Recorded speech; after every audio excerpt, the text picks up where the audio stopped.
Hey everyone, welcome back to the channel. In today's video, I'm going to show you how you can change your YouTube profile picture on your mobile. So for this, first of all, we have to open our YouTube application in our mobile. And when you are here, you just have to tap on your profile picture in the bottom right corner as you can see here. And now you should be taken to this page right here. Now you just have to tap on this view channel and then you should be taken to this page as you can see. Now what you are going to do here on this page is quite simple. We need to firstly click on that pencil symbol.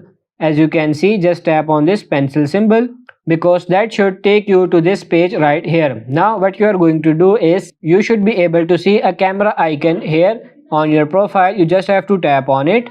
And now when you click on the camera icon, as you can see, you are taken to your gallery. Now you can simply choose a photo from here, or you can select this camera as well to take the photo from your camera. You can also do this on your computer, but to do this on your YouTube mobile app, this is exactly how you can do that. So just select the photo from here and then tap on this save profile picture and you are good to go. So that's pretty much it for this video. I hope this video was helpful. If it is, like it and subscribe to the channel. Thank you.